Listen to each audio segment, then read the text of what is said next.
A year-long drug investigation leads police to a popular city recreation center in Newark, and now some employees there are under arrest.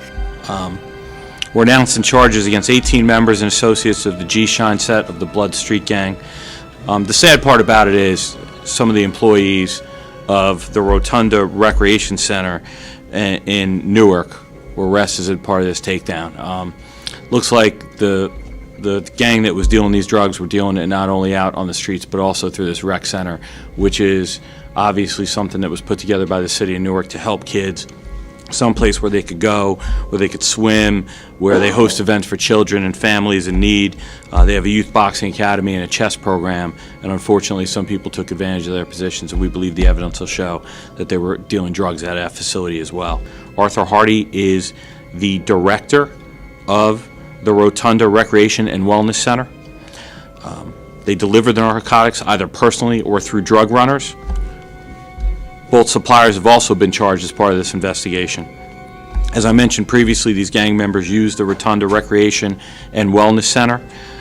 The rec center is supposed to be there for the kids in the community, not for drug dealers. Hardy has a prior federal criminal conviction. He is, as I said, currently the director of the center. In 2009, Hardy pleaded guilty in this district to a heroin conspiracy. He was sentenced to 37 months imprisonment and 5 years supervised release, which was terminated in 2015. Jackson and Williams are also employees of the Recreation Center. Jackson, too, has a prior federal criminal conviction from the Southern District of New York. In 2009, he was sentenced to 10 years in federal prison and 4 years supervised release, which he's currently on. We believe that evidence, will come out if there's a potential trial here that the rec center was a place where the narcotics were trafficked. It's detailed in the complaint. How and why did these defendants get hired in the first place? Do they not do background checks when you work around children? I mean, administration can give you a better answer to that. Not every day that a rec center becomes a focal point for a drug operation. Yeah. Can you speak to that? Well, first of all, let's focus on the fact that the rec center itself is not the focal point of a drug investigation. There's 3 employees detailed in the complaint that worked at the recreation department. And what we have is we have evidence that 3 employees that were working at the recreation center were unfortunately flouting their duties and, quite frankly, conducting improper activities while they were employed at the center. We're not talking about just any employee here. We're talking about the director. Correct. And again, even to be a teacher's aide, to get any job in any school, you have to go through a criminal background check. Are those people the subject of? My reaction is exactly what you expect to be. It's outrageous. It's outrageous. You take these jobs, you have a responsibility to care for the children and the community that you're serving in those centers. I think it's outrageous. Can you say how long these employees were working at this rec center and how long this alleged drug operation was? We can only tell you how long the investigation's been going on, and with regards to their employment, we'd have to refer you to the city of Newark.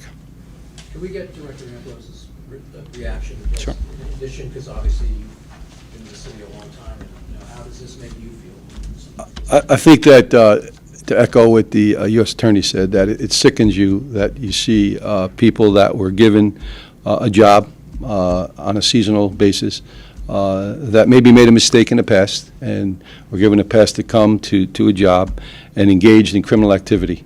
So it sickens you that our police officers are out there each and every day risking their lives, and that you find out that some of them are right that work for the city.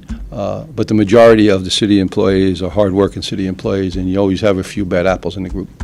Director, Yes. would you say that children were in danger? I can't say that because I'm not privy to a lot of the investigation that was done by the DA. However, so I don't know the particulars. I haven't seen the complaint. I could say that based on what I've read, that they were in fact employed at the center where children now swim because the pool's opened. So I don't know where the drugs was, as the U.S. Attorney said, where the drugs were being stored, where the hand-to-hands were done. So it's not good for that area, and it's not good for anywhere where children are working or playing, I should say.